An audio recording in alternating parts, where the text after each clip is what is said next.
Are you planning a trip to Shenandoah National Park? Well, here are 7 things you cannot miss out on, including this spot right here.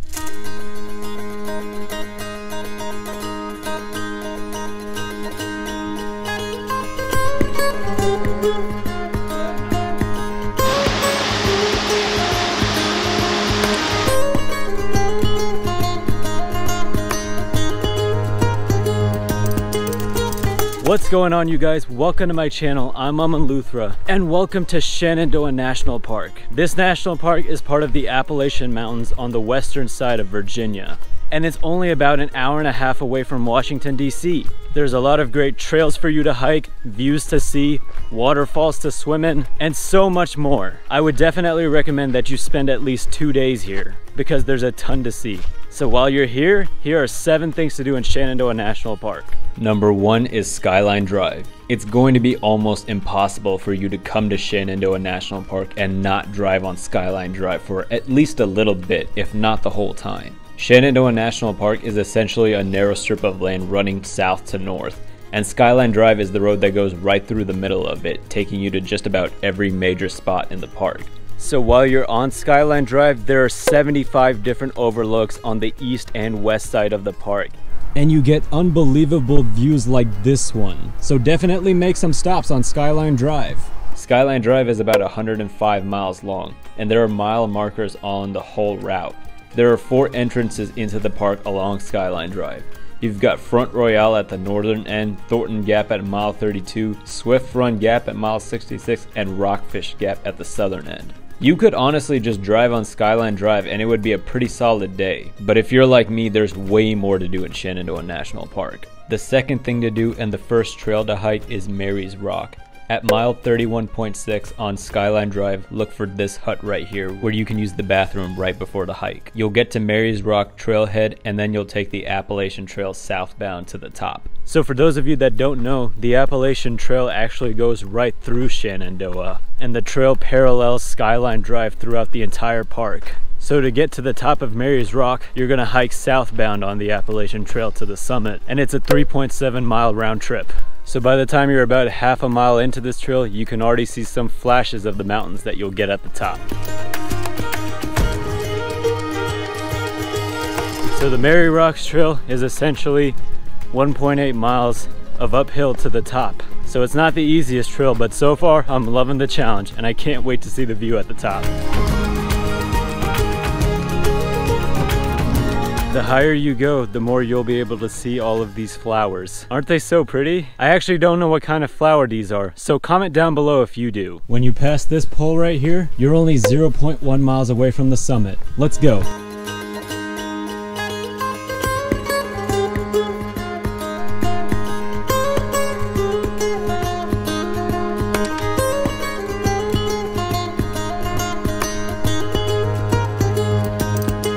It's awesome up here. All right, time to head down from Mary's Rock. The trail is very rocky. Ba-na-na, da-na-na. So just be prepared for that. But if you want to do some shorter hikes and still get some really nice views, let's go to the next spot. The next trail that you should hike after Mary's Rock is the Stony Man Trail at mile 41.7 on Skyline Drive. You'll see a big sign that says Skyland on the drive, so turn in there and then come to the trail. And this trail is only 1.5 miles. I've only started it, but it's already pretty easy. So when you get to this 3-point intersection right here, just keep going straight in that direction.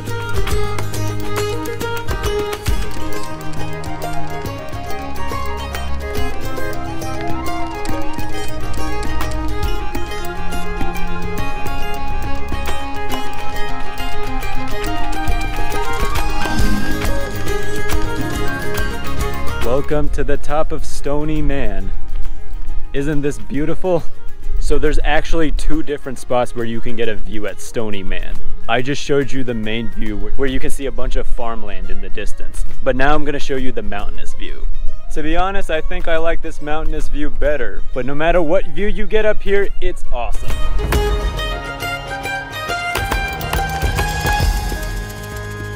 Stony Man is a great trail, really easy and really awesome views. But before the day is over, I want to show you one more trail, which is the highest point in Shenandoah National Park.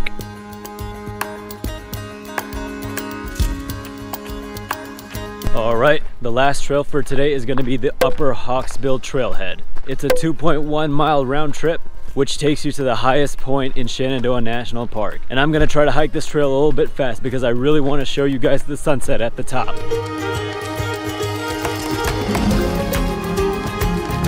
There's actually a shorter path to the top called the Hawksbill Gap Trail, and that's only 1.5 miles round trip, so it's a shorter option for you. But I've done both, and honestly I think the longer route is more fun.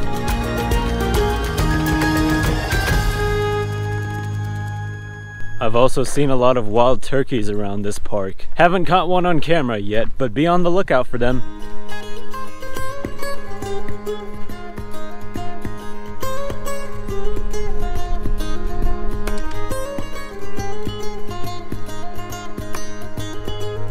I don't care if it's foggy. Isn't that the prettiest thing ever? This is Hawksbill Summit, the highest point in Shenandoah National Park.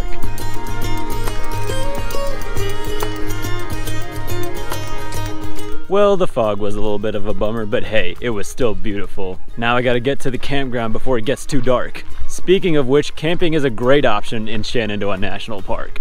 Well, since I couldn't give you the sunset from Hawksbill Summit, here it is from one of the overlooks. So the campground that I'm at is called Big Meadows, and it's right in the middle of the park at around mile 50. And I was going to pitch my tent, but since I forgot my trekking poles, unfortunately my tent is not gonna stand up. So I guess I got a car camp instead. But hey, that's never a bad option. Well, I guess the upside of car camping is that it's gonna save me a lot of time tomorrow. There are two more things that I have to show you guys in Shenandoah National Park, and it involves me hiking 15 miles tomorrow, so I'll see you guys in the morning. Good morning everybody, it's 6 a.m. and the first hike that we got today is gonna be Dark Hollow and Rose River Falls. And one thing that I did not show you yesterday were some waterfalls in Shenandoah. So the first trail today is gonna have two of them. So if you want, you can see both waterfalls, which is a 5.1 mile round trip. Or if you just wanna see Dark Hollow Falls, it's only 1.4 miles out and back.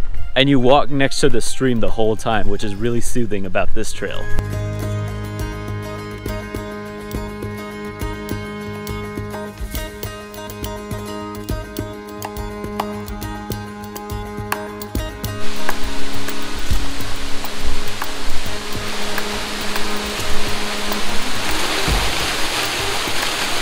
This is Dark Hollow Falls. Isn't it beautiful?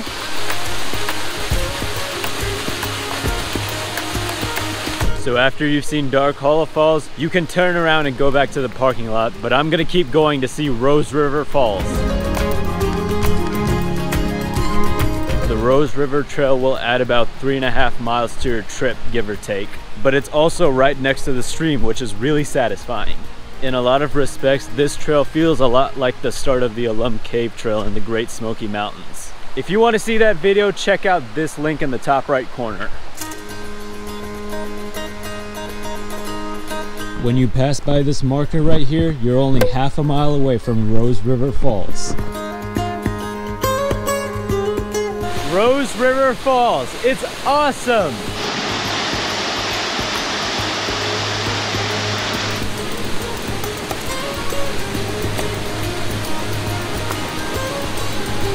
It is so cold, but I love it!